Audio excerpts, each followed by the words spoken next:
The Poisoned Chalice, Part 2. Arthur had little choice but to follow the silvery blue light up the cave wall, the flower tucked securely in a pouch at his belt. The light could only be magic, but it felt nothing like any magic he'd encountered before. It felt warm and familiar, safe and comforting. He had no explanation for it, but it led him up and out a back entrance of the cave.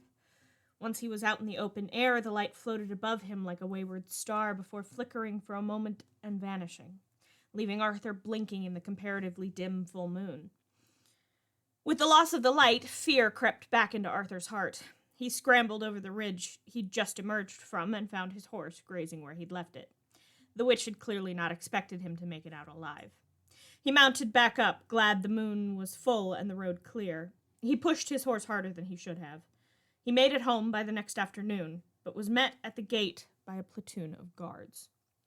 "What are you doing? Let me pass," Arthur demanded. Time was of the essence, surely they knew that. One of the braver guards stepped forward. "Sire, I'm sorry, we have orders for your arrest from the king." Arthur blanched. His father couldn't be serious. "Arrest me if you must, but after I deliver the cure," he demanded. The guard who'd spoken quailed slightly. "Sire, we aren't even meant to be speaking to you," he said as the other guards circled the exhausted horse. Arthur had to be dragged to the dungeons, fighting every step of the way. It would have been easier if he hadn't lost his sword in the caves. If he'd had it on him, he might have been able to get away long enough to get the flower to Gaius. Then it wouldn't matter. They could arrest him all they wanted after that, as long as he could confirm that Merlin would still be breathing when he was eventually released. As it was, he was marched into a cell. He paced for a while, removing his chainmail, which had grown heavy with 3 days of wear. He tied his belt back on, hand going to the pouch at the belt, feeling the tiny weight of the flower inside. When his father crushed the yellow bloom and told him to find another servant in a week when he was let out, Arthur's heart broke, shattered into 1,000 pieces. He had to scramble through the bars of his cell to recover the flower and hope Gaius had the presence of mind to send someone for it, even as his ward lay dying on his patient's cot. Within the hour, his patience was rewarded. Gwen came in with a plate of food. "I can't eat this. It's disgusting," Arthur said flatly, pushing the food around with a finger and dropping the flower onto the plate. "The state it's in, I'm not sure it's fit for anyone," he said, sitting back down on the cot as Gwen picked up the plate. Her eyes widened and she curtsied, heading back out of the cell. She was nearly caught as another servant came to deliver Arthur's actual meal, followed by others who had come to deliver meals to Bayard's retinue. "Let her be. Morgana must have sent her down here to get a good laugh in," Arthur called as Gwen ran up the stairs and out of the door. The guard seemed mollified by that, and Arthur let out a breath, sitting back down so the maid could deliver his meal. Lunch, maybe? He wasn't honestly sure. Arthur didn't have much of an appetite, but he hadn't had more than dried meats in a few days. He hadn't had time to stop to hunt. He forced himself to eat and sat back down. It was only now that he actually looked around. His cell was right next to Bayard's. Arthur had already expressed his thought that maybe it hadn't been Bayard. The witch who'd ambushed him had wanted him dead, had known he would die either drinking from the poisoned chalice or by searching for the cure. "I am sorry about the girl," Bayard said, and Arthur nodded, his throat tightening. "I did not poison that chalice, Prince Arthur." "I no longer think you did. There was a witch in the forest, waiting in the only place the cure grows. She knew I would come and left me for dead," Arthur admitted, not looking up at the king. "You are no good friend to magic." "No," Bayard said, though Arthur felt there was likely more to the sentence that Bayard did not wish to say in the presence of Uther's son. He wasn't sure he wanted to consider himself that anymore, not when Uther would let an innocent girl die just to teach Arthur some self-righteous lesson. "Who was she?" "She wasn't here when last I visited," Bayard asked, and Arthur bristled at the word was. "She is my maidservant," Arthur bit out. "She is his friend. He would not attach the word was to her, not yet."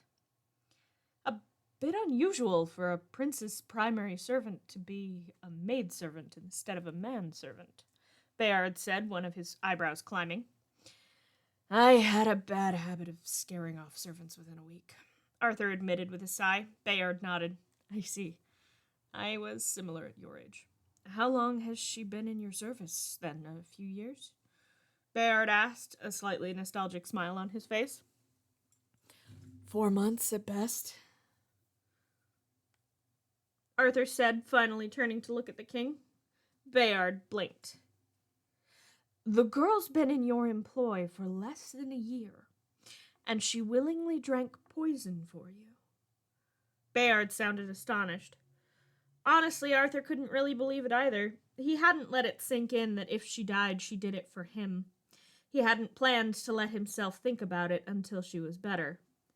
Now, he had no idea if the damage his father had done to the flower would cause it to be useless. He let out a shaking breath, trying not to think that.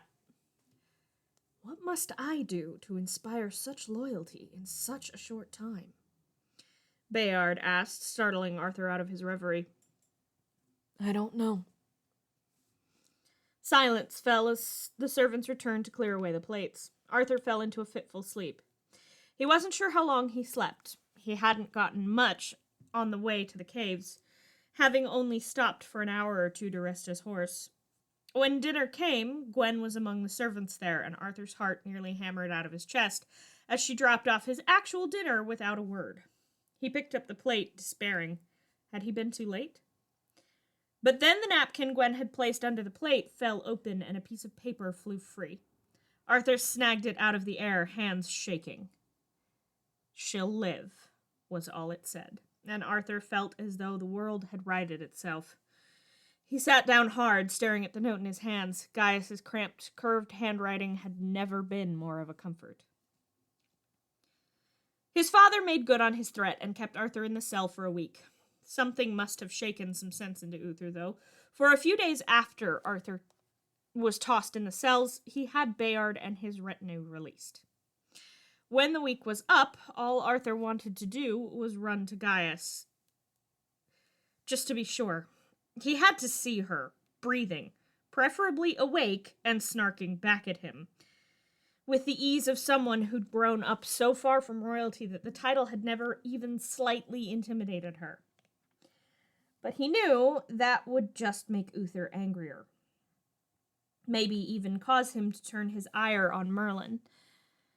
And Arthur wouldn't have it. So he played the proper prince. He bathed, and another servant came, the usual manservant who attended to everything Merlin didn't, though that mostly meant dressing Arthur these days. This time, though, he also drew Arthur's bath, a few shades too cold, but welcome anyway, and informed him that Uther would be dining with Bayard to smooth over this incident. It was at this dinner that Arthur learned that the reason Bayard had been released was because of Gaius's counsel. The poison had been strengthened by magic, meant to kill in half the time it would usually have taken. Arthur nearly broke protocol altogether then and there to run to the physician's chambers and damn the consequences. Only the note he had tucked into the same pouch that had held the flower kept him in his seat. Uther had apologized to Bayard. And Bayard had nodded, taking the apology as his due for the misunderstanding. For his part, Bayard spent most of the night applauding Arthur for his bravery and the inspiration of loyalty he apparently brought forth in others. When the interminable dinner finally ended, Arthur made his excuses and headed up to his room, in the opposite direction to the physician's quarters. He could feel his father's stare on him, as if he was still watching him long after Arthur had passed out of his sight. When he reached his rooms, he did not stop. He headed straight for the servants' passage and down a winding back stair that led to the main thoroughfare the servants used that the nobles did not. No one here stopped him, instead practically leaping out of his way as he broke into a brisk sprint. He collected himself outside the physician's quarters and pushed in the door. Sitting at the small table, wrapped in a blanket, sat Merlin. She was still overly pale, her raven hair was sticking up in places as though she'd only woken recently, and her eyes were a bit shinier than normal, a usual symptom of illness and near misses with death. She turned to the door and smiled. He felt every tense muscle he had relax. "Arthur," she greeted, and he smiled lightly. Not dead, then? He asked lightly. She snorted at him as though he was being ridiculous. Takes more than that to get rid of me, she said, and for once he hoped she was right. He smiled wider. She frowned. What are you doing down here? She asked as Gaius spooned broth into a bowl for her. He couldn't tell her he'd had to see her alive for himself after watching her collapse like that. I came to tell you you've the week off. Or however long Gaius thinks you'll need, Arthur said, and Merlin blinked owlishly at him. It took everything in him not to laugh. I'm off before I'm missed, Arthur said, turning to leave. Arthur, she called, and he turned back. Thank you. He nodded, unable to speak. He wanted to say it back, but he could only nod again as he left, and finally made it up to his room, kicking off his boots and flopping onto his bed with a sigh of relief.